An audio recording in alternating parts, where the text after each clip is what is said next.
Почнуваме. Хеј.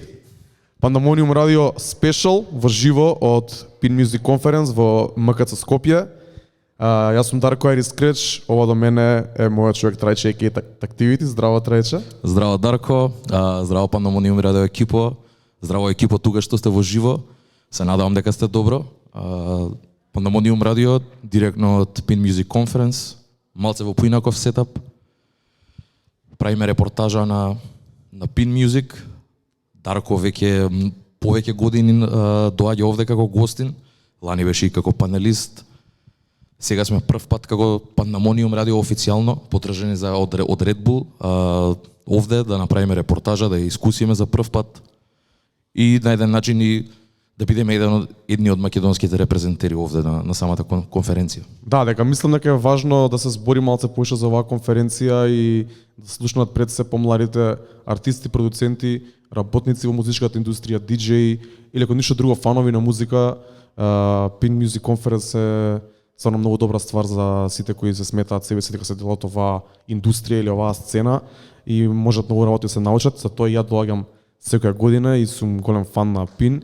И ако ништо друго, ако и да не се научи нешто од слушање на панели, можеш да запознаеш многу добри луѓе и да направиш добар нетворкинг за понатака, што е основа во секоја работа, кога збориме за музика и за култура е уште побитна. Hello to everyone here that doesn't understand Macedonian.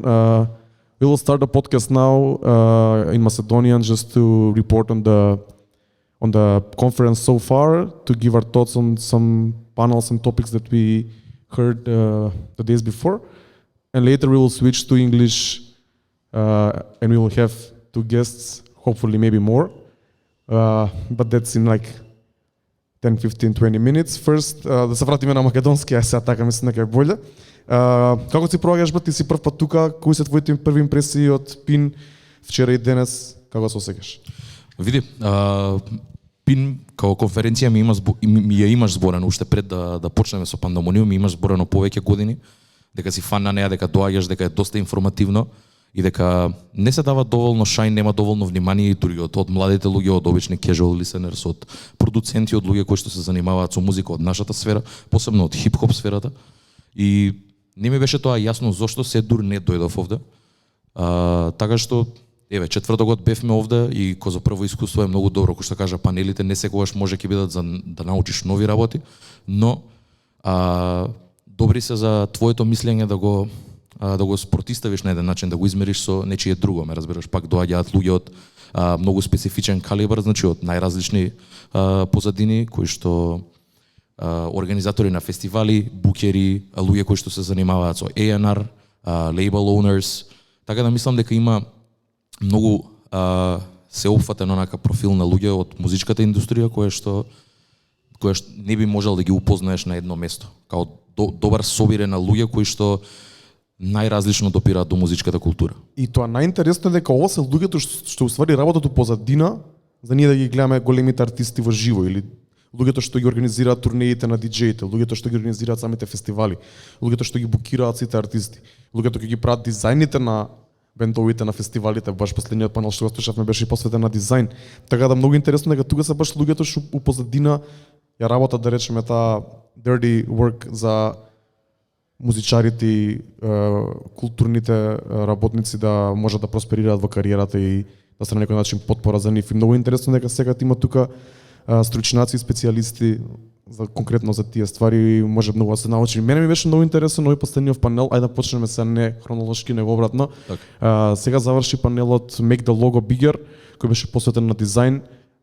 Многу интересни гости, дизајнерот на Похода фестивал од Словачка, дизајнерот и член на Дубиоза колектив. Знаеме добро кој се Дубиоза колектив и кој е нивното значење, нивниот успех за еден бенд кој доаѓа од Балканот.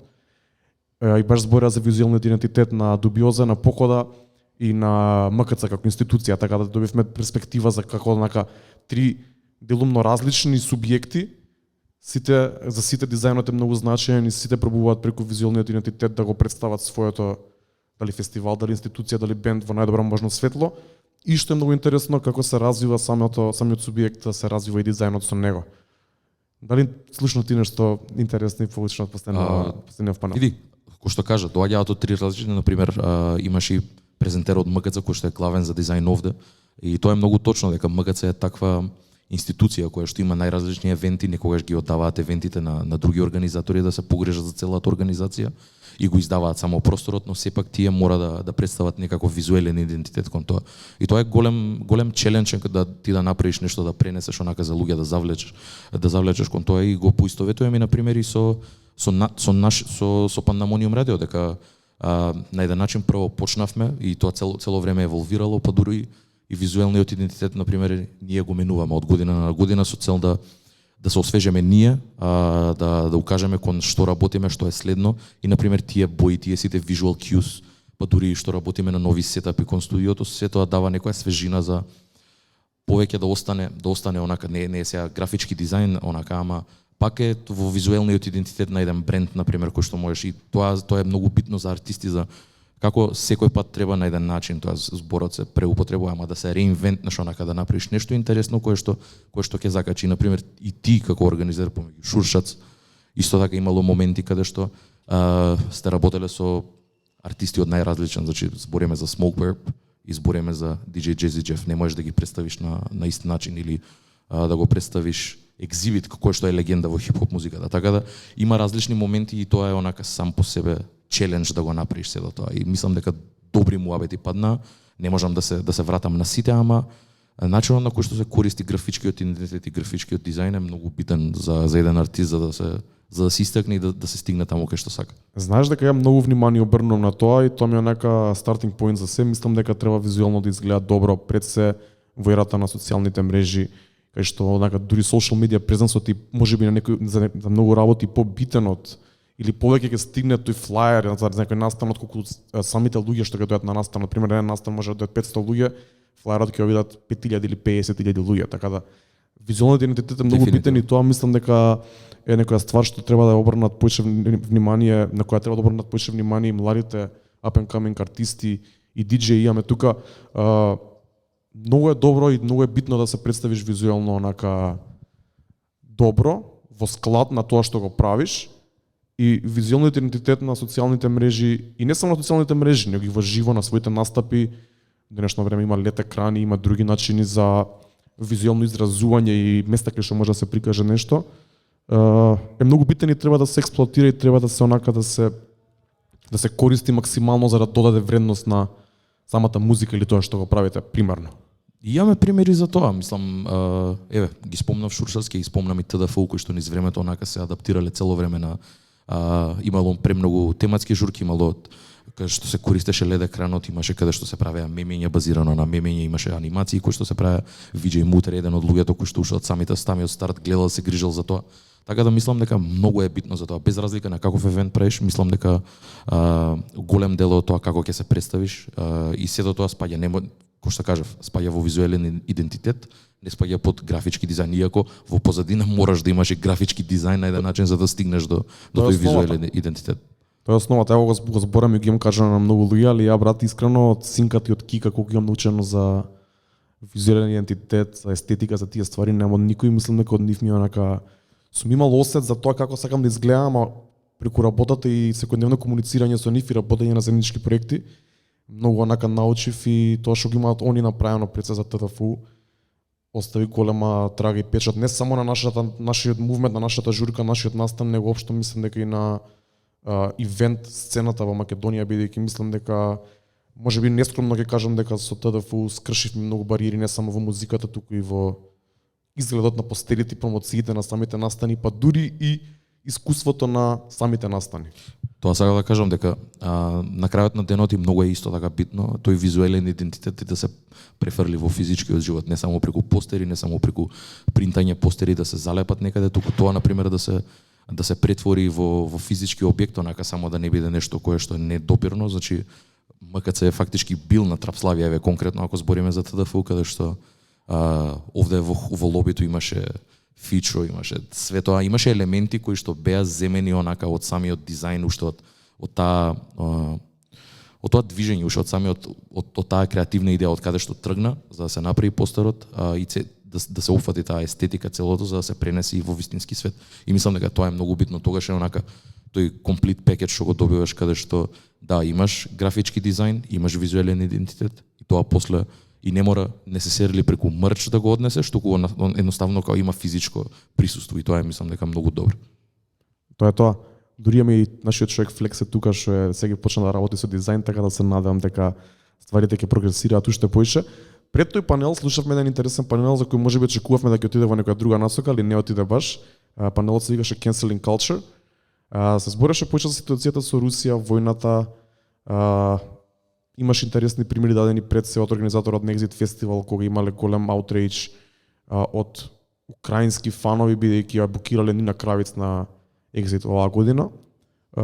Ние поише сакаме да збориме за Canceling Culture во сферата на хип-хопот и тоа што е поблиску до нас и обкружени сме со во денешно време бар cancel култура на многу и за нас драги артисти, многу заслужено и незаслужено некогаш.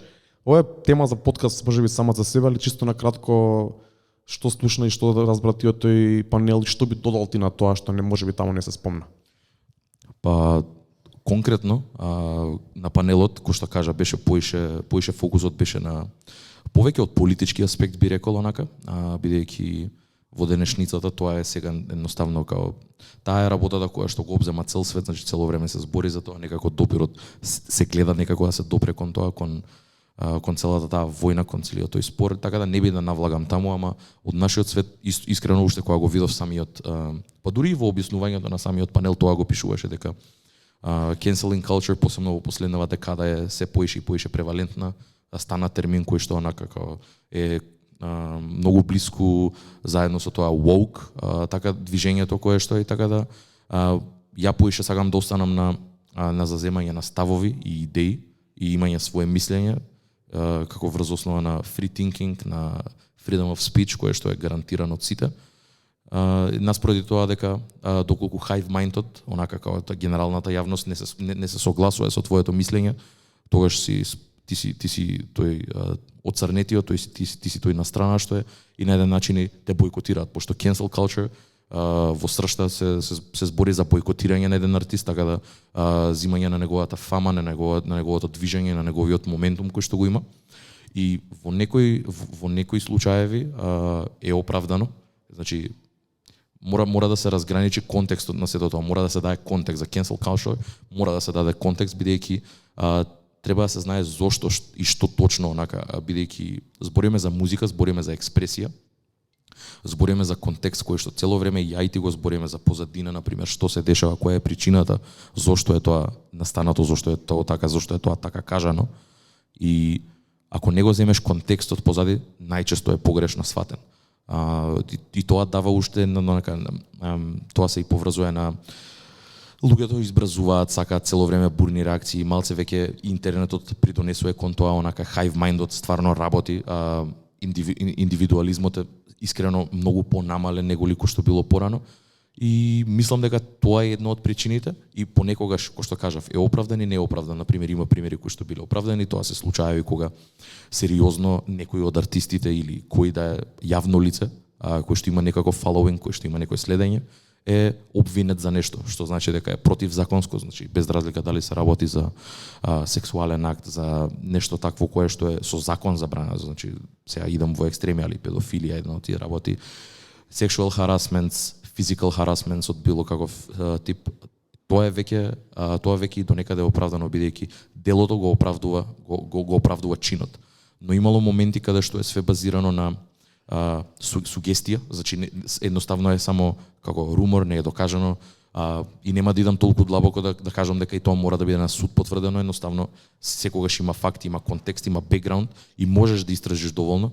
Сепак живееме во дигитален свет каде што fact checking е онака исто така голем проблем, така да темата е многу комплексна само по себе, ама мора да се земе контекстот, едноставно имало моменти кога што си викаш зошто е сега ова вака, како што е некогаш дури и еве ќе земам еден конкретен пример кој што буквално беше the talk of the town онака и општо низ културата последниве 2 месеци.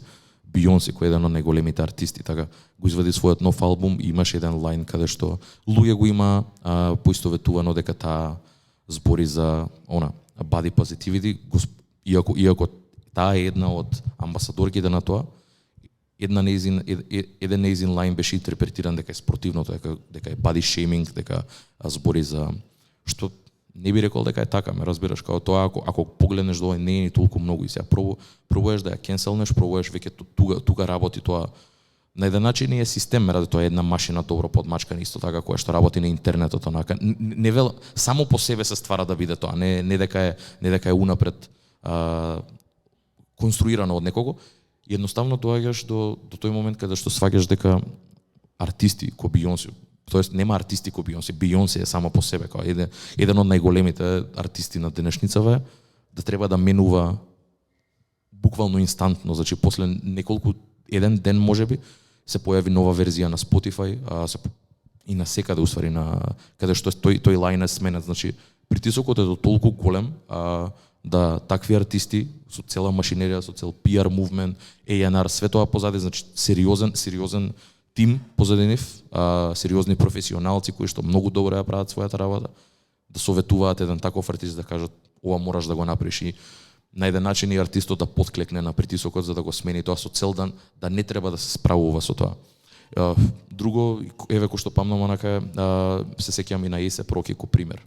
Есе Проки што беше осуден во Шведска, Фреди Гипс кој што беше осуден на неосновани руморс во Австрија, каде што дури го бараа да биде екстрадиран од Америка, да биде вратен во Австрија за да одлежи затвор, за после да се дознае кога стигне на суд, да се дознае дека е некоја банална причина, дека тој субјект го има направено тоа, онака само го има пуштено руморот дека ништо уствари тоа што го збори дека нема никаков базис.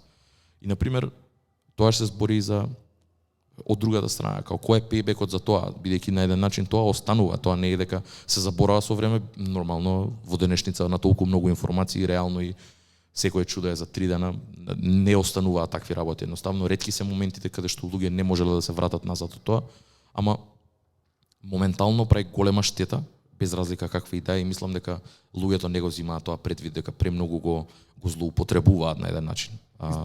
И за тоа сум против, не верувам во cancel culture. Исто така пример, еве, сега почнав многу примери да давам, ама ми текнуваат сами по себе.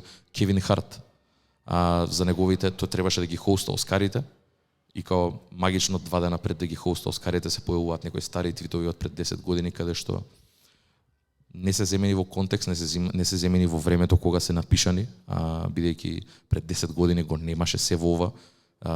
Нашите мозоци не беа програмирани да работат на тој начин, ме разбираш, бидејќи многу беше поотворено, луѓето стварно не се пазеа, не беа толку политички коректни, не дека не треба да бидат, ама не беа, тоа е факт и не само овде во Македонија, туку низ цел свет, и му ги вадат од контекст и го нарекуваат работи кои што реално и може и да не. Луѓе сме еволвираме константно, не мора да значи дека нешто што имам искажано пред 10 години треба сега да ме отсликува. Да, не да ме прогонува, едноставно туку да плаќам за тоа години подоцна кога го имам докажано спротивното во тие 10 години од која прошло. Така да искрено мојот став е дека ја не верувам во cancel culture, барем таа стапка што ја зазима сега, бидејќи верувам дека е злоупотребена, а додека се користи на прав начин, и не да се користи, едноставно се додека се бойкотираат артисти за оправдани причини, кои што кажав тие ригорозните каде што мораш, бидејќи на крајот на денот се работи и за моралитет. Мислам дека тогаш во прави моменти кога се случува тоа е оправдано, но во големи причини не, барем според мене. Се слагам со тебе и за жал се почесто неоправдано или можеби претерано вниманието на одреден артист или јавна личност е претерано голема за не толку заслужена работа, без разлика дали е добра или лоша. Иде на двете страни. Апсолутно. Затоа реков, например, што се дешава со субјектите кои што го ствараат сето тоа, а е базирано на фикција, едноставно. Бидејќи нема пейбек за тоа. Најчесто нема. Со тоа ти уништуваш нечија репутација која што е градена години и години. Го уништуваш целиот тој имидж, посебно кога ќе се навратиш на работи 10 години старија, ти во тие 10 години си имал преголем прогрес, си станал светски познат и сега доаѓа некој врз неосновани причини и те руши на еден начин. И тоа не останува доволно, фала Богу дека е така, за да не биде константно, бидејќи тогаш не верувам дека човек нема сгрешено. Ме разбираш, секој може да биде кенселнат за една одредена работа, но луѓе не го земаат тоа и едноставно ги земаат дека се јавна личност па се стаени на јавен линч. додека самиот тој можеби не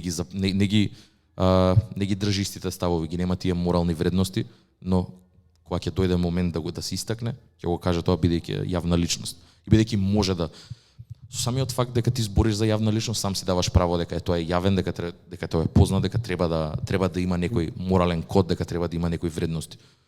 На крајот на денот човек, сите имаме ниски и високи онака points in life, така да мислам дека мора да се согледа бекграундот, мора да се согледа контекстот и мора да се биде искрен сам пред себе, онака ти почни од само тебе. И после ако е базирано на твои мислења и верување и ти веруваш спротивно тоа што си има десено, во ред тогаш. Ама најчесто да не биде малишесли онака да направено, злонамерно, ме разбираш, туку треба да биде бидејќи ти веруваш во спротивното, а не со намера да го злоупотребиш тоа за да наштетиш некому. Многу добро строчено, брат, се слагам со тебе за скоро се што кажа.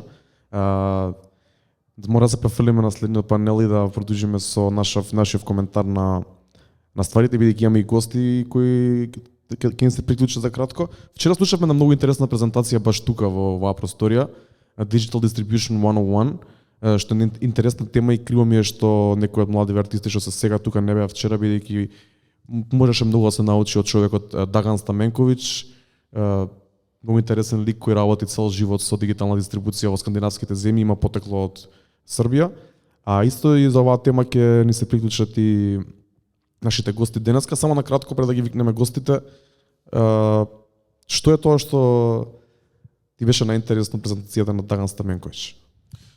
Имаше доста ќе кажам дека малце беше генерална, онака ептен беше 101, ептен беше самото интро во сето тоа, како тоа има почнато, кога има почнато и што значи дигитална дистрибуција, бидејќи првенствено почна како digital downloads, значи знаеме за iTunes и за све тоа, дека прво почна онака преку Napster на еден начин, тоа е дигитална дистрибуција, нелегално, да. Иако нелегално, ама прерасна во стриминг и сега например стримингот е тоа што е во фокус, тоа е главниот модел за сите артисти за вадење музика, барем на светско ниво.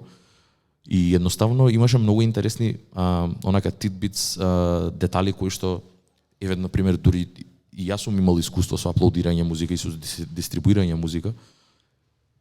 И ми било интересно дека не сум ги знаел, а подсвесно сум ги правил пошто сакам да го дотуркам до таму кај што е.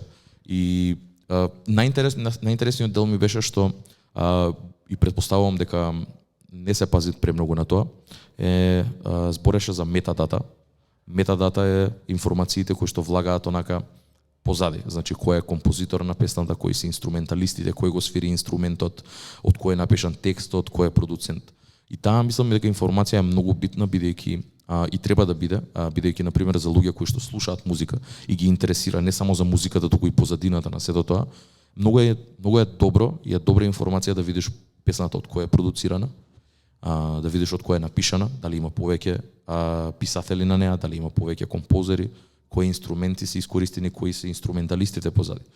И еве ќе го земам например нашиот другар сам Курчо од Тетово, неговиот албум, последните два кои ги извади, јавев тој заложен онака да ги пушти на стриминг сервисите и зборевме бидејќи Курчо во неговата продукција има и мултиинструменталисти кои што свираа на самиот албум и онака ни беше битно да ги ставиме и нив, значи продуценти да ги ставиме. Петар беше еден од нив, Ади Мери беше втор како инструменталист, Папак исто така беше на бас и на сакс. И за нас беше многу битно, иако тоа ми е другиот проблем, тоа е другата страна, мене ми беше битно тие да бидат ставени. И например дури кога ќе идеш на Genius, кој што е реално например барем за нас go-to изворот за лирикси за такви работи, секогаш кликам у тој шоу кредит делот за да видам кој е, бидејќи од секогаш ми интересирало и например не сум единствен, луѓе премногу ги интересираат такви работи, кој се погрижил за ова, кој е микс мастер, посебно например ако си продуцент ти интересира кој е инженер, кој е саунд инженер, кој е микс мастер, кој има правено, така да тие сите работи се многу битни. Но делот што ме фасцинираше е дека и тоа него ни знаев дека твоите песни доколку се закачени на сите тие Spotify и на сите тие стриминг сервиси, ако имаат метадата позади, ако све е внесено како што треба, секој стрим се плаќа дупло. Тоа е нешто што не знаев ја искрено, тоа беше нова информација за мене. Го имам подсвесно правено, ама го правев дека јас сакам да го направам, ама мислам дека доколку сите го знаат тоа, ќе им дае потик, бидејќи окей, се работи за многу ниски пари, за многу минимални пари, можеби и занемарливи, но сепак се дупло. Ме разбираш, ако се 1000 денари во прашање стануваат 2000 со оглед на тоа дека ти имаш самостојано уште таа информација плюс, а ништо не те кошта, значи треба да ти биде и потик сам по себе ти да ја ставиш таа информација, а за тоа те наградуваат дупло, што мислам дека е win-win ситуација, никој не го би од тоа. Но за мен тоа делот кој што не ми се свиѓа е со стриминг сервисите, конкретно Spotify, бидејќи јас највише го користам. Spotify освен артистот и освен годината кога е па не е извадено, туку аплодирана на Spotify, не дава ништо. И така да мислам дека и стриминг сервисите треба да поработат на тој факт да немам причина ја да идам на genius.com, да отворам и да видам шоу кредитс. Прикажува самиот Spotify. Да го прикажува само по себе. Значи има некои моменти колаборативни албуми, например, каде што продуценти кој Алхемист имаат своји профили, имаат своји застапништва и ги пишува. Ама артист профил. Ама тогаш е артист, а не е во форма на продуцент, бидејќи Алхемисти продуцира за многу други артисти, но не е кредитиран како featuring артист. Зошто да не можам ја да го отворам него да видам во кредитс? На што се другима работено продукција, па да идеш да слушаш продукција Алхемист, така? Да. И тука можам да се надоврзам и на тоа, се збореше, тоа беше на другиот панел каде што за search engine-от дека се уште не е доволно распленето, онака се уште само можеш да истражуваш музика преку име на артист, песна албум или плейлиста да напишеш да ти искочи. Доколку на пример онака produced by Alchemist, produced by не знам, Flexeve, produced by Yogi, така и да искочат нивните работи, да видиш они кај имаат продуцирано, мислам дека тоа би било уште еден степ онака за да истражиш поише музика, да видам продуцентов, да видам што вика. Ме разбираш да? Така да мислам дека стриминг сервисите кои што се сега се многу добри, многу се поотворени и accessible за луѓе, за casual listeners да дознаваат нова музика со помогнати од алгоритмите кои што се упозадина. Но мислам дека има простор каде може да се развијат и да станат уште подобри за луѓето кои работат музиката, така. Да, и тоа ми беше онака хайлайт од целиот муабет, се гледа дека човекот има преголемо искуство од тоа дека се работел со најразлични артисти и дека еве сега во потрага по артисти и онака и компании кои што може да соработува и овде, а и во Србија. Многу добро ќе се слеува со муабетот со нашите гости. I would like to invite our guests Aris and Alek. Hello. Yes, come here please. Yeah, you can come, yeah. Вака го спичнав од македонски на англиски. Почнуваме со зборење на англиски бидејќи имаме еден гостин од Србија, Алек, и еден гостин од Албанија, Aris. Hello guys. Oh, sorry, my bad. Hello. Hi, thank you for inviting us. It was really nice to listen to you talk in Macedonian and understand like 40% of it. I agree with everything. Unfortunately, Aris couldn't understand, but it's okay. Sorry, but we opened the discussion in Macedonian. We talked about the panels that we heard today and yesterday. And yesterday here we heard a presentation about digital distribution by Dragan Stamenkovic, and we talked a little bit about digital distribution now, and it's a very nice moment for you to jump in to continue this discussion and go deeper in what you do, and of course give some tips and whatever to our younger artists, DJs, producers, and fans of the music. So please introduce yourself, tell us what you do, what you represent. So. Absolutely, thank you. What I've heard, it's really actually up to par to what we do. So I'm Alek. I work as an artist and label manager for Believe Music, which is an international company, French-based company. And we're, as much as we're a music company, we're also a tech company. So what we do, we provide an interesting product which is called Backstage. And it's a source, it's basically a dashboard where you as an independent artist or a label can go insert all your metadata, which you mentioned earlier, and basically with one single upload go to all streaming services, YouTube, iTunes, download, and basically get your music up everywhere, including like TikTok and a bunch of new things that are coming up. Okay, Aris? I'm Aris. I work for Believe as an AR manager for Albania and Kosovo. I'm a trap artist, also / hip hop artist in Albania. And what I actually do is try to help Albanian and Kosovo artists that don't know about digital distribution now, how things work, to get them maximize their income, their audience, and also so they can learn a little bit more about metadata and everything. Nice. So tell us more about Believe Music. What is that as a company? What you do? Where are you located in Serbia? So yeah, I'm based in Serbia, but as Aris is in charge of Albanian and Kosovo market, me and a couple of other colleagues are in charge of the entire Western Balkan region. So basically Serbia, Slovenia, Croatia, Macedonia. Macedonia as well? Yes, we do. We have a couple of labels and a couple of artists from Macedonia. Please don't ask me which ones because I haven't prepared. But we work with a lot of artists. And the thing is, we as a company, we work both with huge labels. For example, Basivity from Serbia is with us. But we also work with indie artists. Like I just saw somewhere around that Hilson Mandela is coming. He's also independently as a solo artist with us. So we have this sort of a one-stop shop for big labels like Basivity, but also small artists. And also, as Believe, we acquired the company back in, I think, 2004 or 2005, which is called TuneCore. And it's basically a single upload mechanism for super indie and up-and-coming artists who still don't have the numbers, the data to, join a big distribution or label company. And especially in the hip-hop community, being independent is so important, A lot of artists have flirted with major label companies, had their masters there, and so on and so on. For us, it's really important to emphasize that we don't take masters. We're just like, we're here. It sounds like a dream come true, honestly. And it sort of is. You can ask around. But the thing is, you just go in, you make new music, you upload it, and it's everywhere. And the thing is, we also as we're progressing, as with artists that we signed contracts 5 years ago, we also include them into, for example, TikTok, because TikTok is completely different. When you're on Spotify, your income is actually calculated by the number of streams that you have, and on TikTok, it's completely different. It's basically based on how many videos are used by the sound that you created, it's still not a lot of money, because as you know, it depends on, it's this mathematical equation that I don't think anybody understands, because it's the amount of paid users, the amount of advertisers on Spotify, in each other platform. But I've joined Believe a couple of months ago, and I was working in marketing before, and then before that for a major label. So I kind of skipped 4 years of music industry in the region. And this year I joined, and I was like, oh wow, a lot has changed.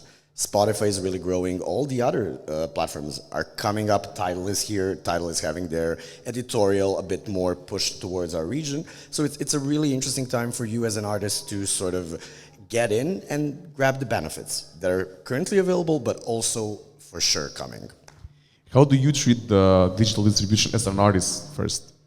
The one thing I would recommend artists is, before looking for a digital distribution company, it's build their craft. And I'm working for an artist, I'm talking about an artist perspective. So if you're good at lives and if you do your shows, of course your numbers are gonna grow. And being an artist, it's very hard when you're upcoming and things are going good to know who to trust. And it's very important to have your masters and to be free and to have all the creative process and nobody getting involved in it and mixing with your stuff. So that's why we are presenting Believe to Albanian artists and Kosovo artists, because most of them, they have good numbers, huge numbers, but they don't really know how to get income from that. Also, it's something new to us because Spotify came 2 years ago. I think same in Macedonia, right? Yes. So the whole, the entire region, basically. So for the moment, we don't have playlists curated, and everybody's making their own playlists and it's flexing with their playlists and they're building communities. So artists are have to do the work personally to get into a playlist because we don't have editorials for Albania. But the most important thing, and why I joined Believe as well, is this idea of having creative freedom. Because nowadays, if you are good and you are consistent and what you do, because that's most important thing right now, to be honest. If years before the artist could take 2 years or 3 years, or Kendrick Lamar, for example, can take 4 or 5 years, but he has another luxury. For upcoming artists, it's very hard to break through the market if they are not consistent at what they do. And if you have to be consistent, you have to have a company that backs you up and distributes and helps you all to promote all this catalog that you're doing. Okay, and what do you actually, how do you say, propose to the artist as a Believe company? How do you approach the artist, and what do artists get from joining Believe? We're actually really trying to sort of be there to answer their questions and not to influence their work in any way, because there's a lot of companies who do that. Like, they're telling you what's up and coming. We're trying to sort of analyze what are the current trends. Like, yes, you should be on TikTok, you should be present everywhere. But what we do and what Backstage our product is actually about is you get all the data. So you log in and you see all the streams from Spotify, Deezer, Apple Music, even the number of Shazams live in front of you, so you don't have to call anybody. And then you can make decisions based on data, like, oh, I have a lot of, I don't know, people from Ohrid listening to my music, like a huge number that I wasn't expecting. Maybe I should do a concert there. You can take a screenshot, you can go to a promoter, you can say, hey, I have a lot of streams on Spotify coming from here. So we're basically trying to answer their questions and to sort of help them evolve with their future careers by using the data that we provide to them. And also we're developing AI technology currently, where we're trying to figure out algorithmic placements with with Spotify and other streaming platforms, where you can actually basically learn user behavior, learn the beats, learn the BPMs, and based on that make a perfectly crafted suggestion to what you should be listening next. It's really interesting because it's basically a crossover between music and technology, which has always been like technology and then music sort of belling up. You mentioned Napster previously. Yeah. These are all the things that have happened in the 90s, and we're just now having them officially. So it's like music and tech have been chasing each other for so long, and I feel like having a tech and music combined is a pretty good synergy, basically. Yeah. So let's say, like, how do you, or my question is, do you approach the artists, or do the artists approach you? Like, how does Believe work in that way? Like, do they come to you? Is it like subscription based, or do you have to have like a personal connection, maybe a meeting to get signed to it, I would say, or maybe starting a partnership with Believe Music? It's all of the above, actually. We approach artists. Some of the artists approach us because they hear from other artists how they're actually satisfied with what we're doing. And we also have a website, believe.com, where you can literally go there, enter a web form, and we reply to all the clients. Because some of the clients are maybe not ready for a contract with a distributor as such, so we offer them TuneCore. Because TuneCore is really interesting. TuneCore is a subscription-based service, which is like, I think, €9.9 for a whole year, where you can upload your stuff. You have all, I think, 99% of royalties. Please don't kill me if I'm having some sort of go and read the terms and subscriptions. Terms and conditions, always read them. But the thing is, we offer a pretty good service for really new and up-and-coming artists, and then we monitor and we track the TuneCore data, and we're like, yeah, I think we think you're ready to join us. If you want, we can start talking and make some, because we do, for each artist and each label, we do a crafted, custom, tailor-made contract, and we made a custom deal with them, basically, because there is not a single label that resembles other, and same goes for artists as well. Yeah. So I saw. So I would go by Aris. Otherwise, your artist name is Killua. Yeah. Am I pronouncing it correctly? Yeah. Okay. So right. I saw that you are a label owner as well. So what came first? Did Believe Music came first, or the label, and then you went over to Believe and then started growing from there? How did that happen? Thank you for the question. I started my record label directly as I started my career. Being in Albania and also Kosovo, it's really very hard, like, to get information about how these things works. So I took a little bit of time, like, to found my record label with my partner and started, because upcoming artists were not finding a way, and we don't have actually well-functioning labels in Albania. There are 3 of them.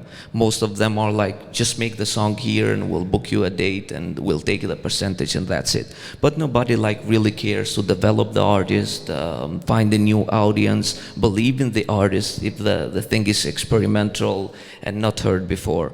So I started my record label the same time I started my career. I approached a really new artist, and with them, like, we had platinum certified songs. Well, I'm featured on that. We had, before joining Believe, I had like a relationship with a major label company, but I broke up because I wanted like creative freedom, my expectation to be fulfilled by me, and I wanted to go fully independent. And that's, I've heard like Russ is doing it, Craig's want to do it, everybody wants to do it right now. So that's the future. And it's very important for record labels and record label owners like to have a peace of mind and to give their artists full creative freedom. Because I saw a TikTok video when it explained, and sorry for taking a little bit long, that before people were risking in record labels, they were old guys with cigars and they didn't understand what was happening. Or, for example, Jimmy Levine signed Lady Gaga. She was talking about Andy Warhol under all that stuff. And he said, I didn't understand her, I signed her. But now the problem is that everybody is so based in demography and data, which of course should do. And sometimes it can be a little bit scary because an artist can be very, very good, but maybe it takes 2 years for him to blow up. And that if you have creative freedom and you have an independent career and you work, for example, for us with Believe, like we can support you through the ways and you can just do your stuff. That's great. I mean, yeah, like if I were to start my own record label, I would basically do that because creative freedom and having the freedom to do whatever you like your career, but doing it like in a calculated way to see what works, what not, I think is the best approach for an artist. And as you said, like consistency is one of the keys to push through everything because it's pretty, even though it's it's not a global market as the USA, it's a pretty small market, and I think like pushing your way through is one thing, but keeping the quality and the consistency, it's a major key in pushing that. So, and staying, if I can just interrupt, staying true to yourself and to your musical expression, and we see a lot of major label artists leaving major labels and having their first actual success after leaving. For example, Tuvelu or Tovlo just released a record which banged everything else that she did before except for that one single that went out after leaving a major label, because they can finally have their own freedom, and especially like masters, having your masters, like even Taylor Swift has to re-record all of her discography because of the manipulation. So of course that doesn't happen every day, but artists are scared, especially in these markets, because you know, music industry has been here for so long, but we've struggled. Like I think I was talking to Aris yesterday about this. Like we, as in Serbia, and I think it's a Balkan thing, we basically skipped a couple of formats. We skipped downloads. We didn't download. Never had any iTunes, any Amazon, anything. We skipped CDs. We skipped cassettes because of the sanctions. We had to do piracy. So basically, the last format that we used officially, and as it should be done, was vinyl, which is also having a return. So it's really like there is a lack of trust with the artists, there is a lack of trust with the labels, and that's why for me when I joined Believe, my boss told me like, you should always tell the artist about the transparency, about having everything available at eyesight, because this is not something that they're expecting to have, and when they see it, they're like, oh my God, because transparency is so important in these markets because there have been so many malversations, not just here, but across the world. Yeah, I think, and I think that people are getting more aware. Like, blame it on the internet probably, but people are getting more aware of the contracts, of maybe, and getting inspired of the USA as the most like big market, the global market of music. So they're getting inspired that they don't want to get caught up in that same system, which is already proven to be broken.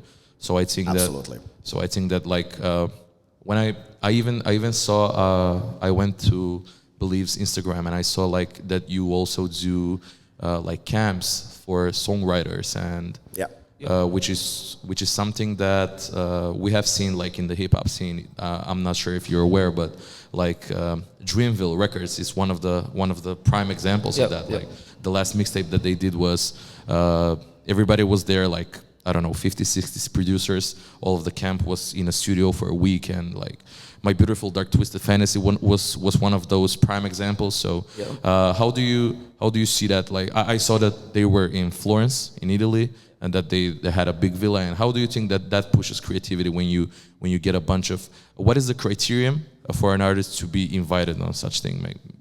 I think it's I can tell my opinion, then maybe Aris can join in as an artist, but I think it's a market thing. I think we would love to do something like that in this region, but we just started our operation here. I mean, in local languages, Believe has been in the market for, I think, 9 years. And Aris, myself, and another colleague from Bulgaria is also here. We just started another level of our business here, because last year on a PIN conference, you could just see our French colleagues, talking about the Serbian market, which is good. They were here doing an amazing job, but having people who actually speak the language and know all the tiny little finesses and subdue details, this is, I think, step 2. And I think step 3 is actually investing in opening up new creative ways to help artists blossom and to help them sort of get their dream out there and not our dream for them, which I think is a very important distinction. Yep. I totally agree. And when it comes to doing a campus, that's the most beautiful thing.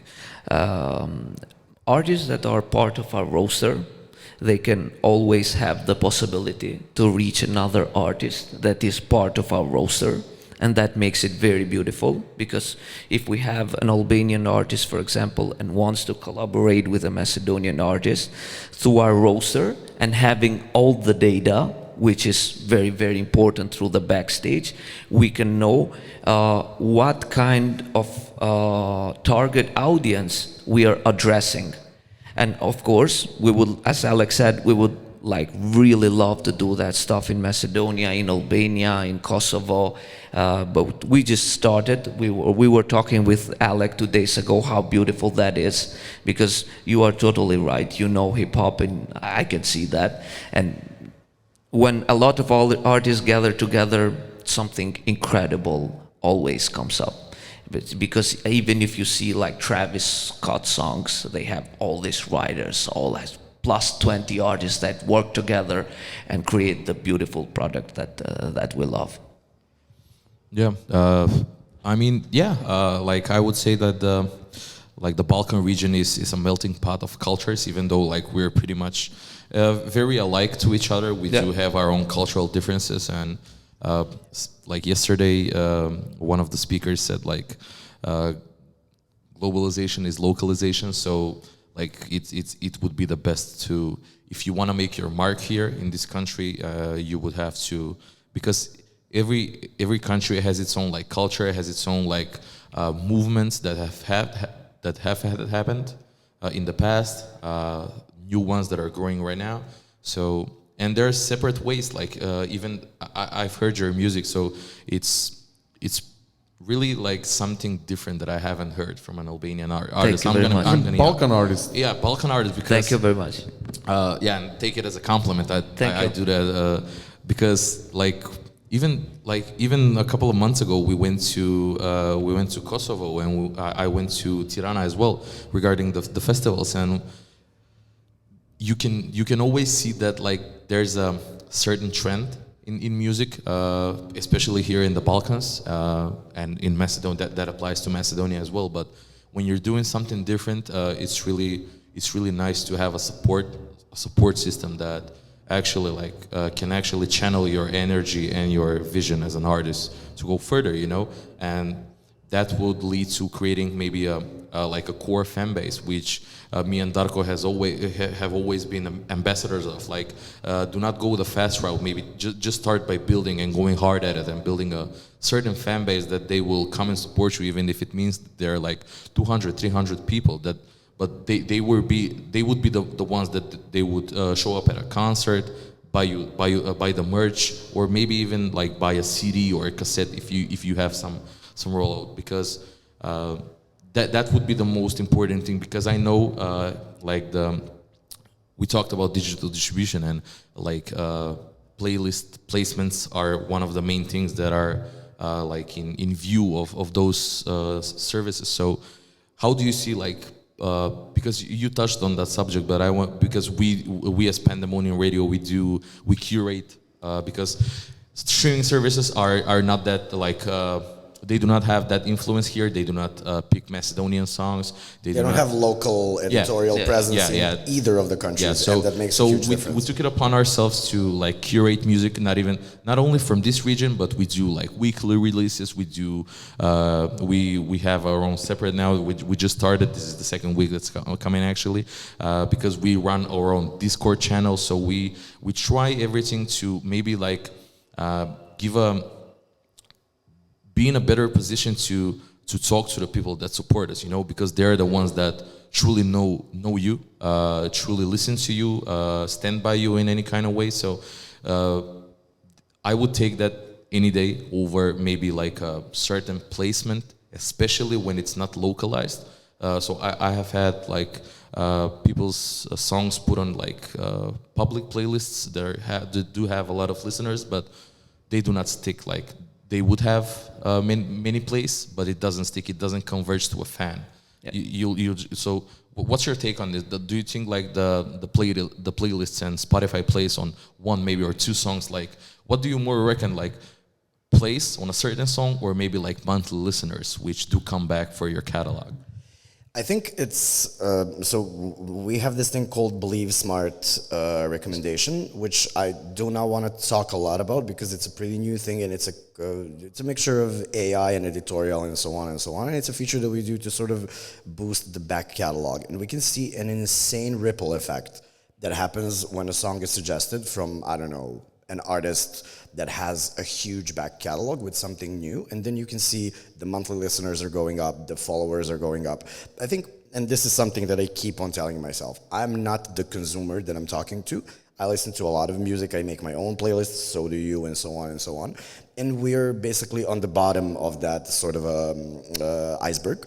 We have to think about the people who are on top of the iceberg, who have all this music happening and coming around. And I think Spotify, and not just Spotify, when I say Spotify, I mean all of the streaming services. I was just having a chat a couple of days ago with an editorial person from one of the competitor streaming services, and he, for some reason, started liking Yugoslavian music, ex-Yugoslavian music, years ago. He even had a blog about it, and so on and so on. Now he works in editorial in this streaming service and is pushing a lot of new stuff from our region in the international playlist. And I think that's an incredible story, because our music touched him from the entire region. He's obsessed with Macedonian artists, Serbian artists, Croatian artists. He knows probably a lot more about our music than all of us combined know. And now he's pushing this. So I think it's a mixture of AI, and it's a mixture of actual people doing the editorial stuff. Because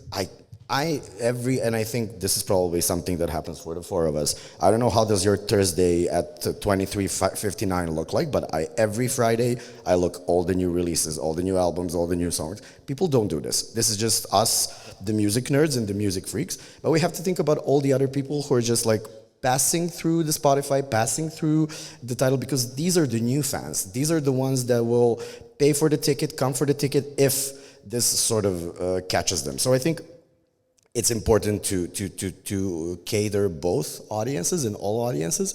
And for me, playlist placement doesn't really do anything, because I know exactly what I want to listen to. But we have to think about those people who are the undecideds, basically, who are the new music fans, basically. Can I jump on this a little of bit, course, just to clarify? Yeah, I had a Platinum very big song. It was placed on all playlists and everything. Just adding to your question, is it better local playlists or huge international playlists? Both of them do the job.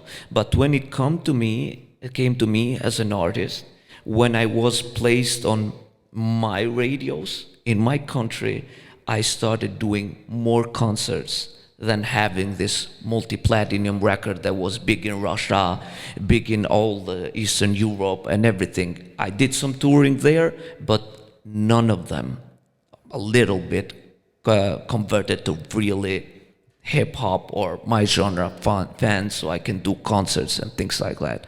So I agree with Alek, like, and it's amazing that you guys do it, because people know who curates the playlist and can actually know if they are like really hip hop heads or trap heads. They can know when the selection is it's really good and it's local and it doesn't have placements just because a major label just placed it there. So people really know what's the truth, and the truth is always told in concerts and how a great fan base the artist has. Because in our region you can buy fake streams. That's a lot that happens in the Balkans. But 90% of Albanian artists have fake streams, and 90% of them, they never do a concert. And it's very sad. And not to sound like a person, like a paranoid person from the internet, but the truth will come out. Like all these things will be unwrapped at some point, and that's why we're very strongly against all these YouTube buys and so on and so on. The thing is, and we spoke about this yesterday over dinner, the advertising is the music advertising is such an unopened box in most of our markets, especially like in Albania. You cannot do an AdSense campaign, not to mention Kosovo, which is stuck between multiple digital identities. So I think it's very, I think we're still on the road in the early history of the music business in the Balkans. We've been here for so long. Okay, the services came, like Spotify came like 3 years ago. So this is all still new and still fresh. And as long as we're trying all the possible options to boost our catalogs and to boost our artists, I think we're doing a good job. Because lack of editorial presence of Spotify and our Spotify, Believe Smart Discovery Mode is actually a tool that we can use to boost our artists' back catalog.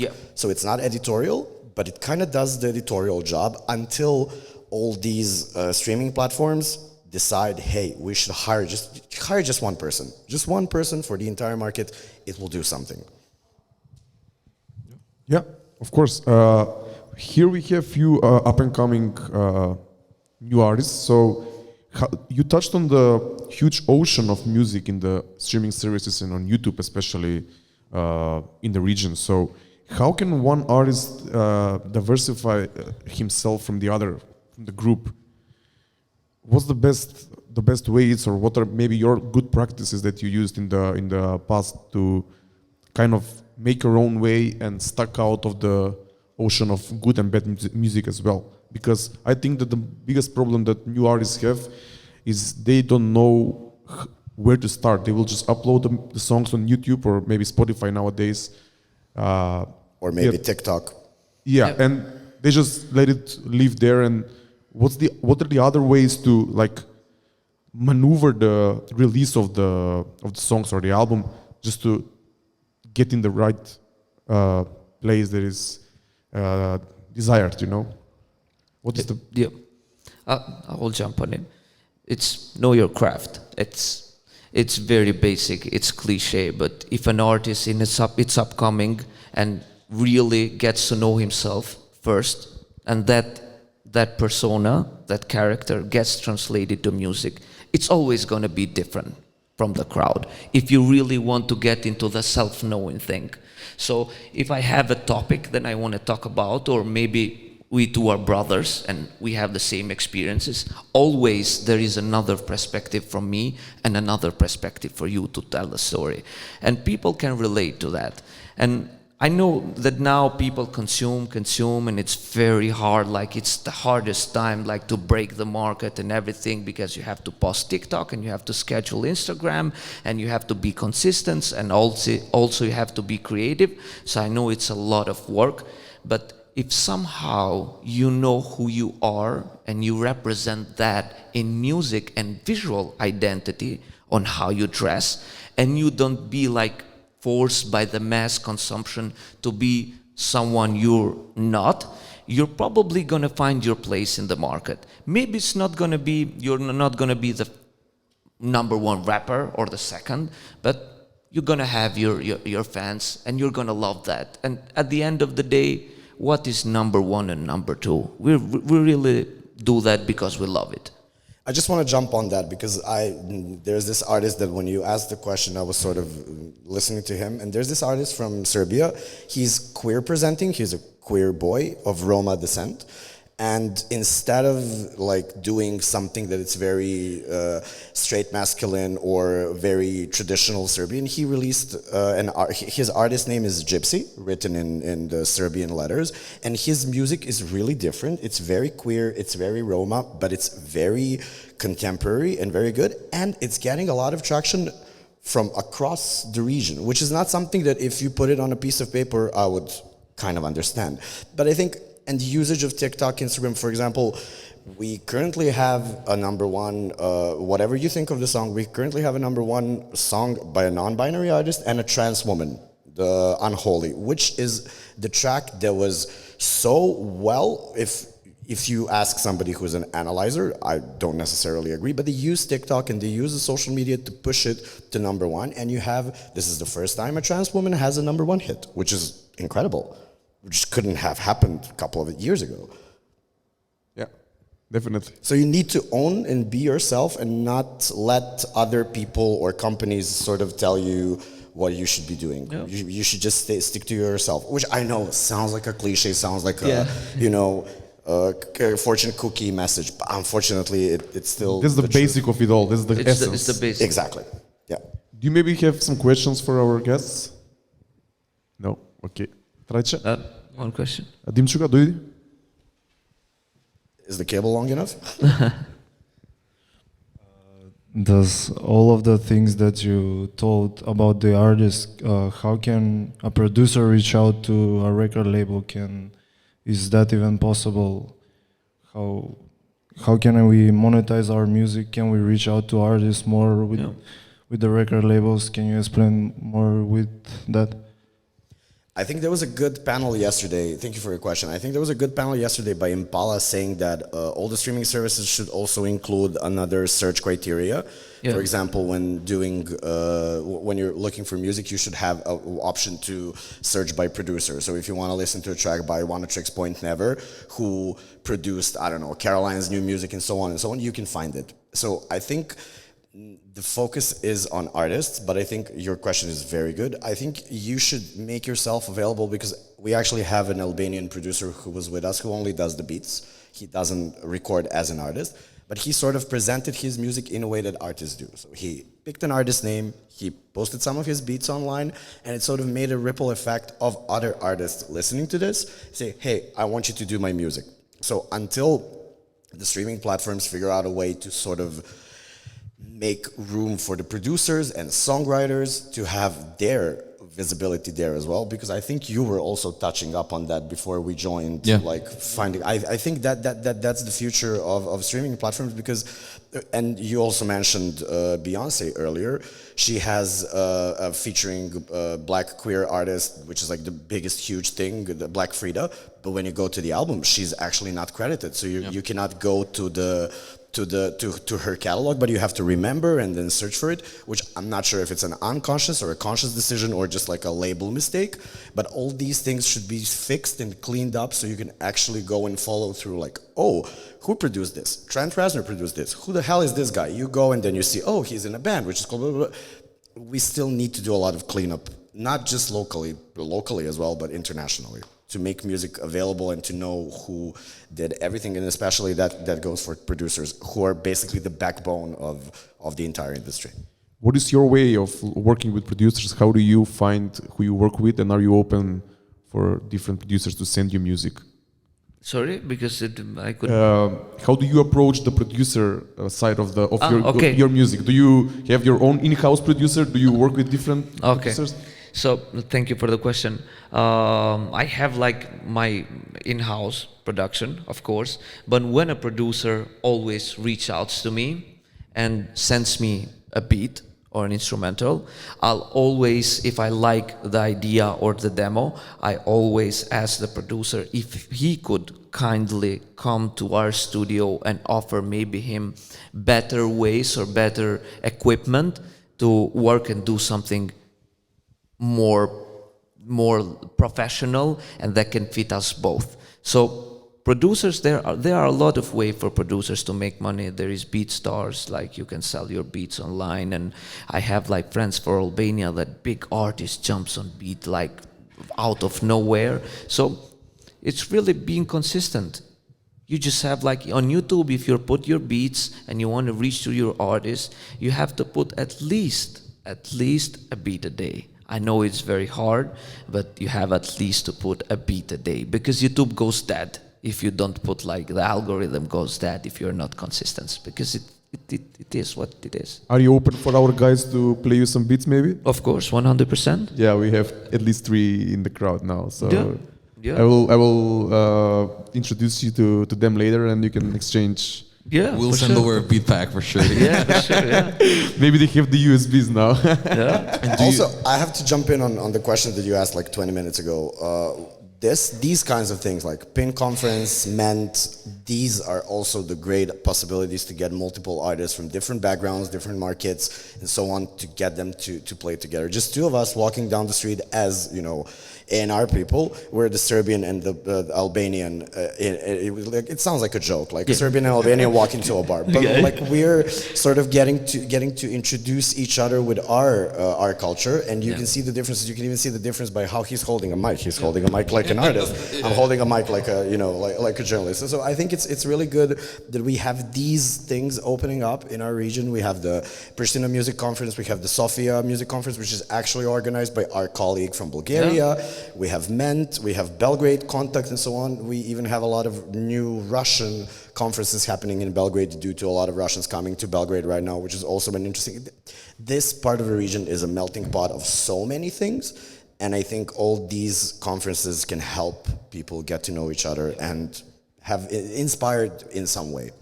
Do you think like this is the right time to maybe like mix and match with artists from Macedonia to Albania to even Serbia, like maybe just go cross the border, you know, just intertwine, do something creative together, and maybe work on projects and do music, because in a way you're breaking the barrier. Like there are Albanian artists that are from Macedonia as well, and like they even do have that. It's an obstacle, you know, since you are an Albanian from Macedonia, it's an obstacle to reach the top dogs in Tirana or in Pristina as well. So, and maybe the quality of the music is the same, and a different topic is like Macedonian artists in general that do produce their music in Macedonia, and they have the obstacle of breaking through on the Serbian market as well. So do you think this is the right time to maybe to jump over the border and cross that and just... I think we're already too late. I think this should have happened years back. And I also wanted to say this, like, I remember last year I was in Zagreb and MKC, which is like this huge celebration of new students, Brutušiade it's called, and a lot of artists were playing, and I just went into backstage and I saw guys from Vizelj, from Pocket Palma, Tam, bunch of artists across genres, so rock, pop, Butch Cassidy, just playing along, talking to each other, and then within a year you can see how this connection, like Tam released a song produced by Pocket Palma, they did a remix for her, Butch Cassidy will feature this art, so like all these things, and I think post-COVID era also helped, because I feel like before COVID, most of the artists were a bit like everybody was in their corner, and after COVID, I think everybody was a bit more open. Yep. I'm generalizing things, of course. I'm not in every backstage, even though I try to. I don't see everything, but it sort of looks like the scene, and because I play electronic music and I'm mostly an electronic music scene, I can see how the collaboration is happening within our network, and I think it's sort of rippling through all of it. So I think yes, we should be jumping borders, and I think these conferences are great places for artists to meet, for artists to hear their beats, maybe invite them, maybe they invite him for another concert in Skopje, blah, blah, blah. I think we're a small region and we have pretty similar references. We grew up in pretty similar situations, and I think we can understand each other much more than some, I don't know, Norwegian person, even though that could also be... Yeah, I understand. Yeah. my take on that, I think the new generation every day is like breaking barriers, and that's a fact. Everybody knows that. If you come to Tirana, the new generation is willing to accept everybody freely and contribute and work together and be happy with that. And I think it's our responsibility as a new generation to heal all the past that has happened, because at the end of the day, everybody is a human. And we went, like Alek said, through the same stuff pretty much, and if you see our catalog, our music, it resembles one another, and we can collaborate, because even if I don't understand Macedonian, I can know by the tone and the melody and the instrumental that this is something that could fit me, because it's part of our culture. I agree. Yeah. So we wouldn't be Pandemonium Radio if we didn't touch upon music. So you are the only artist here. So how do you approach the music? How has your style? Because I'm not really sure when you have started doing music, but how have you evolved in a region that is,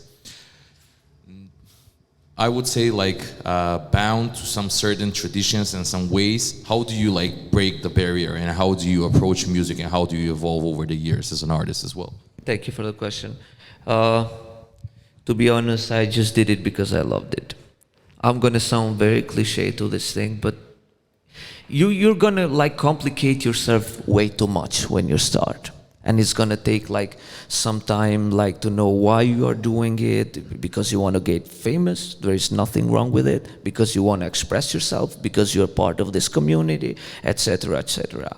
I started my career with a old boom bap beat that has some blues on it. Nobody expected that in the national playlist on the biggest television I would get the 4th place. Everybody was telling, this is not hot, you should do some reggaeton or some dance hall, because everybody's doing that. I did it and I loved it, and to be honest, I don't have expectations, and that helps me to be free.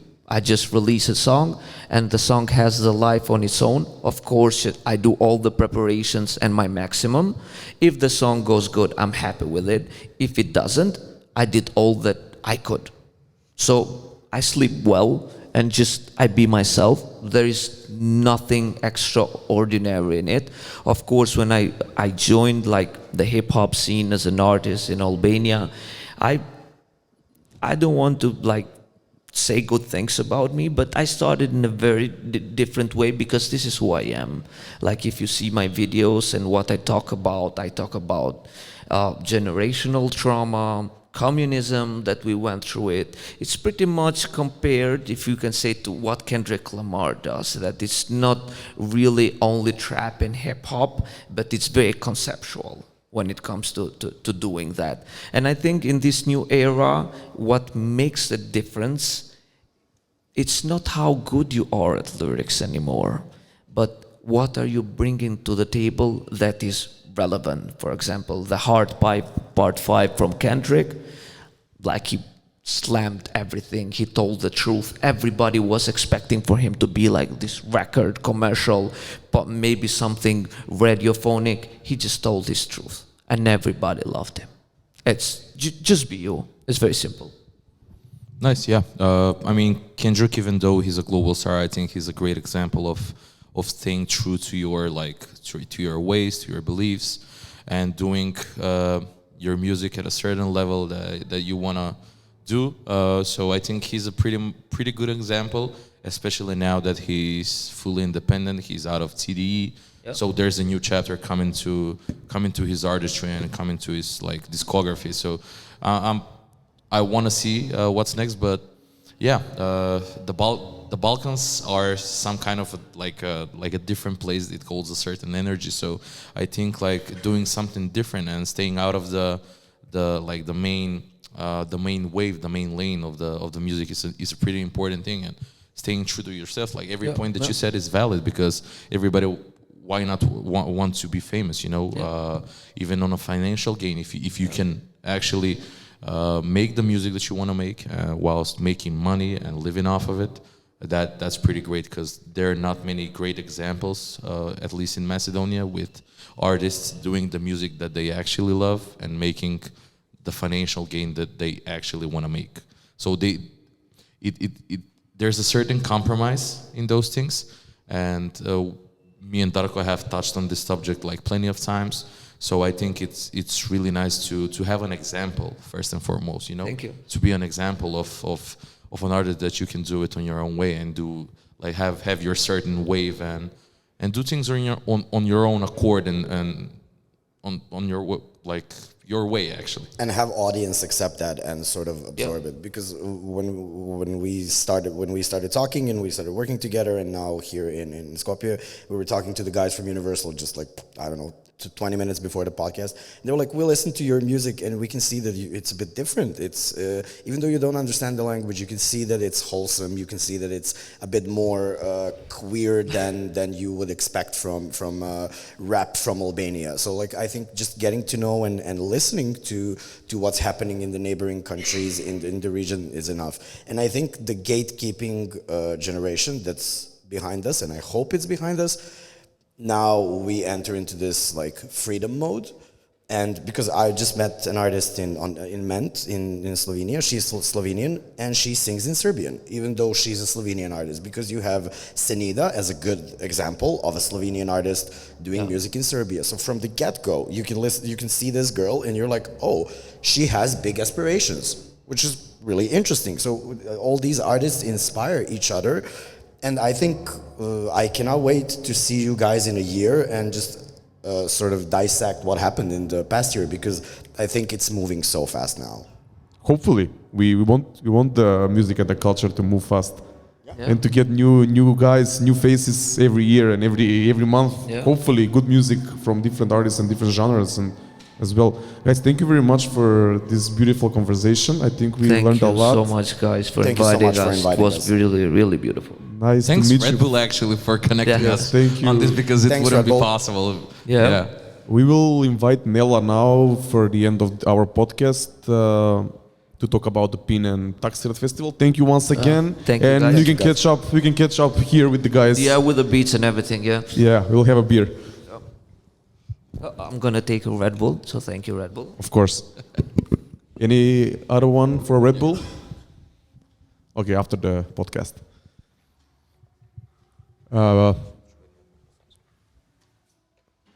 Збориме на македонски или на англиски, брат? Добро. Здраво, Нела. Здраво. Ова е Нела од Паствар продукција, организатор на Pin Music Conference и на Taksirat Festival, меѓу другото, организатор на The Fest, други ствари. Здраво и добре дојде кај тебе на гостини, ти викаме добре дојде, како си? Здраво, право, фала више ме поканивте и фала што сте тука, фала што сте ни гости и морам да ви честитам на целиот проект, кој што знаеш одамна го следам и баш ми е драго што сте тука.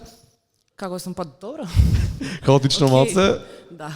Кога се работи на организација на вакви настани, иначе Нела ни е Pandamonium community since day one, беше дел од Mixelar екипата со која се дружевме секој понеделник за време на COVID lockdown times, првата сезона, така да ова е full circle момент и имавме некои други идеи, али добре, може би вакво издание, малце пократко издание ќе се видиме како поминува PIN.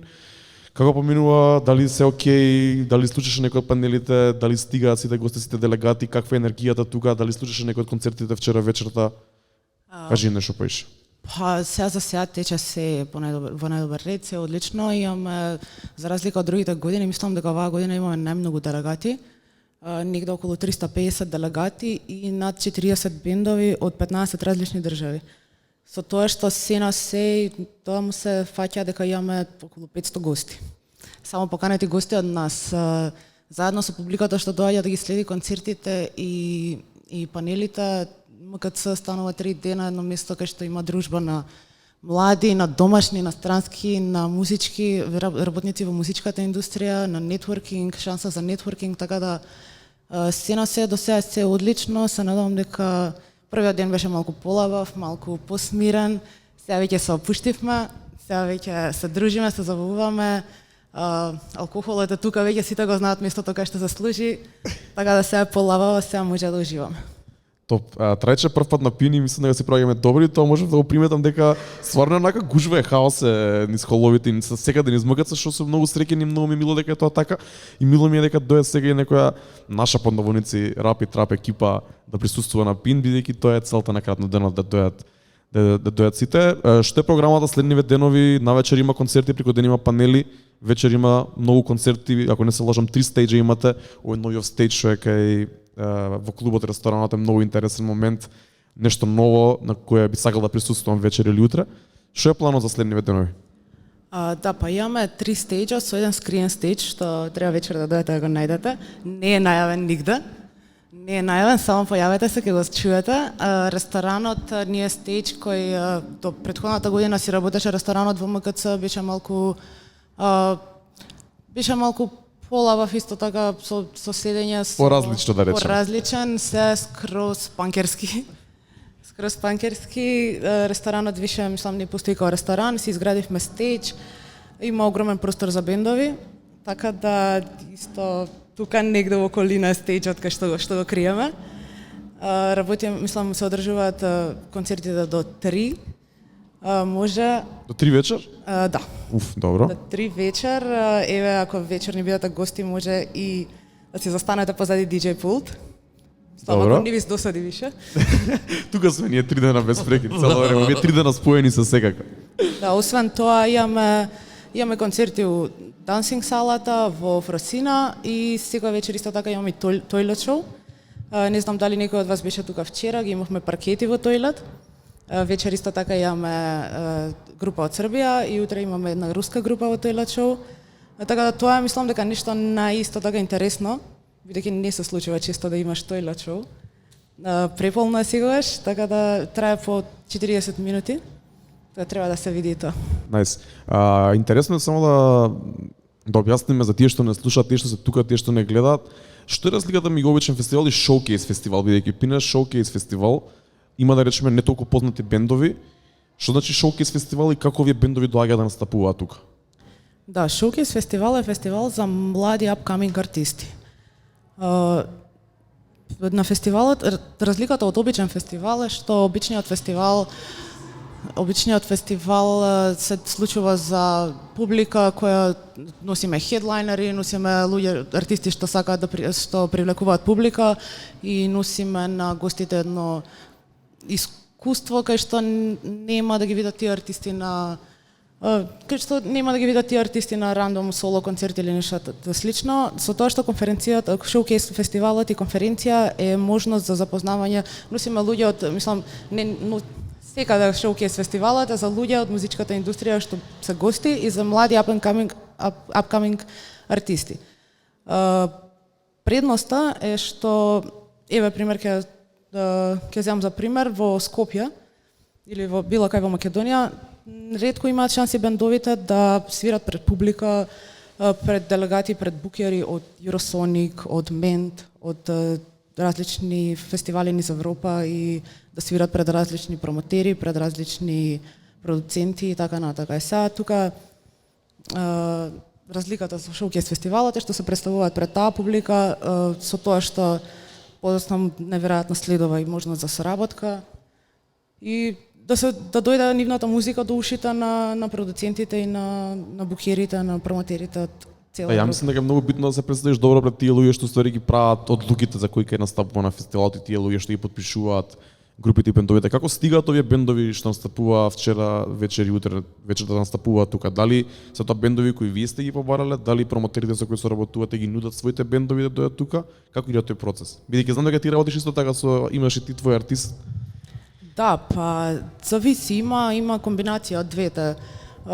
Промотерите, менаџерите исто така ни нудат бендови, сега ние сами си ја правиме програмата, што ни се допаѓа, што не ни се допаѓа, што мислиме дека има шанси тука да што ние ни го правиме ова само за нашите гости повикани делегати, сакаме и македонската публика да слушне некаква различна музика, нешто што не може да се слушне.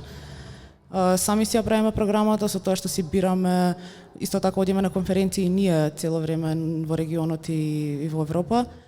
Ке слушнеш некој бенд на некоја конференција, таму ги сакам тие во Македонија, ќе ги викнеме, ќе ни понудат нашите пријатели, промотери од страна менаџери, од странство, ќе ни понудат бендови кој да ни се допаѓа, си ги викаме, така некако од прилика се прави програмата, со тоа што ова се организира некои добри 7 месеци. Верувам. Трајче некој прашање за Нела?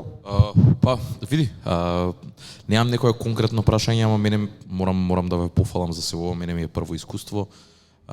И онака од аспект на, веќе 3 години сум и јас со Pandamonium, порано не сум бил никако не сум допирал до музичката сцена. Мене ми е на пример ова единствениот тар кој е диџеј, организатор на евенти, он има поише начини како допирал до сето тоа. Мене ми е ова прво искуство и многу ми е интересно дека имаш стварно луѓе од најразличен калибар и мислам дека можеби единствениот овде барем во нашиот регион, во Македонија конкретно, каде што ќе се даде шанса на луѓе, на бендови, на артисти пред се, странски, интернационални и наши домашни, да бидат на еден начин тие да се репрезентираат и да се испрезентираат пред таква публика.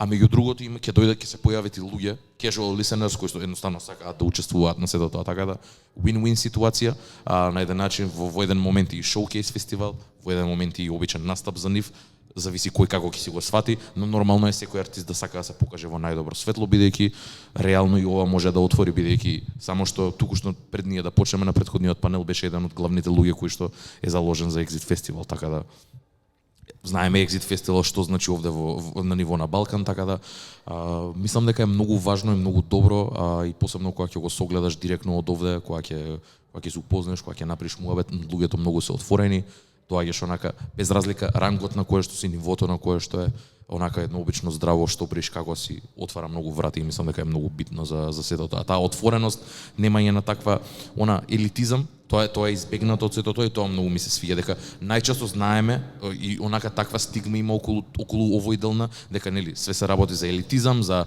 каде си, што си. Овде тоа го нема, барем ја не го чувствувам, се поздравивме со многу различни луѓе, онака направивме многу муабет, те прашуваат што си, каде си, ти го гледаат тагот, те прашуваат што е, како, и тоа е мислам дека многу добро и многу отворено, бидејќи ако бидам искрен, ние можеби сме едни од помалите онака каде што сме многу локални, сме онака стрикно за стварно мала бројка на луѓе кои што ја пратат, малку сме пониш, бидејќи репрезентираме хип-хоп, не репрезентираме музика во генерално, ама пак луѓе приоѓаат, прашуваат, се интересираат каков е форматот на емисијата и све тоа онака. Секоја информација е добре дојдена, сите мислења кои што се споделени е многу добро, така да честитки, се надам дека уште толку ќе продолжи. Знам дека веќе која 10-та, 11-та година? Не, оваа година е 9-та издание. 9-та, така да следната година. Следна година јубилејно, и уште многу. И само се извинувам, морам да кажам, кога ме праша како ги наоѓаме артистите, баш сакам да зборам за една платформа Gigmeet. Не знам колку знаат тука луѓето. Има една платформа Gigmeet, платформа за артисти, платформа за промотери, каде што најчесто промотерите си објавуваат повици за пријавување. Знам дека од конференциите Контакт, мислам, во Белград објавува Мент Љубљана, така што артистите си прават профил, ги гледаат конференциите и конференциите, шоукейс фестивали, или може тоа да биде, не знам, некој мал фестивал. На пример, мој артист пред 2 месеци, 3 месеци беше во Шведска на фестивал, што реално е многу комплицирано да се стигне до Шведска. Знам дека конференцијата Мент од Љубљана имаат исто така цело време отворени повици на Gigmeet. Исто така да ги следат, мислам, препорака на македонските артисти нека ги следат сите, пошто сите конференции пуштаат отворен повик. Ние исто како Пин музичка конференција имаме отворен повик на Gigmeet, каде што имаме исто така букирано артисти кои се пријавени на Gigmeet. Еве Eurosonic го спомнам пред некое време, мислам дека го затворија повикот на тоа беше на некоја друга платформа, само следете ги социјалните мрежи, стварно има шанси да се стигне и особено на Gigmeet, мислам дека е бесплатна платформата и само кога си правиш профил, мислам дека може да те контактираат директно од фестивалот, од нешто такво, било што шоукейс, мислам да сакаат да те букираат за нивен фестивал. Ке стеме линкот тоа дефинитивно. Ке линкнеме тие работи бидејќи е битно. Сад типол сме више за крај само, после Пин следува Taksirat. Што не чека? Сега мислам дека цел лајнап објавен, MKC исполепен со постери. Интересен, разновиден лајнап ќе кажам, као секогаш за Taksirat. Најавени го Taksirat и што не чека? Да, Taksirat ни е на 7 декември, стандардно, една вечер на 2 стејџа повторно. Тоест 3 стејџа заедно со Silent Disco-то, 3 стејџа на На главниот стејдж имаме повторно разновидна програма, имаме метал, тука ни се Содом, ги имаме Ла Пегатина, ги имаме Бучкесити, IMDb, интересно за нас. IMDb ја имаме и затвараме со Бенклог. И на другиот стејдж ги имаме Принцес Донацу, Домплеа, Хилсон Мандела, Баша повторно ни Young беше Daddy. Young Daddy, да ни го заборавам Young Daddy. Баша го имаме и се надевам дека пак имаме еден успешен таксират, успешен фестивал, со тоа што и наредна година, освен што ни е 9-та година на ПИН, ни е и 10-та година на ПИН, ни е и 25-та година на таксират. Тупол јубилеј. Тупол Добро, јубилеј. значи следна година ќе виделите. Тоа е тоа, фала ти многу, се гледаме на Taksirat секако, фала ви на сите за вниманието и за помошта преска да наместиме, фала до екипата на Red Bull, фала до преходните гости Алек и Aris, се надам дека истеравме добар спешал, го дававме нашиот ревю на некој начин, рецензија на PIN конференција како си проаѓаме, репортираме од тука во живо. Фала многу на сите што не следевте до крај, фала Нела, Трајче, одјави се ако сакаш. Може само нешто да кажам пред да се Слободно. Ајде. Само за сите што гледаат, настанот е скроз бесплатен, можете сите да си дојдете во МКЦ да ги следите панелите и концертите. Вечер сме тука и утре преку ден и навечер сме тука, така да сите сте добре дојдени. Да дојдете. Фала ти, Нела. Уште една огромна благодарност и за PIN Music Conference, за шансата укажана да направиме нешто, благодарност до Red Bull, онака кој што не поддржава во сето ова. Благодарам на луѓето кои што дојдовте и да не слушате, и тие што не гледаат, и се надам дека нашата мисија беше да ве поттикнеме онака да се појавите и за следна година, чисто да го видите значењето на се во ова, и се надам дека следна година ќе се гледаме во поголем број. Тоа е тоа. Поздрав. Чао.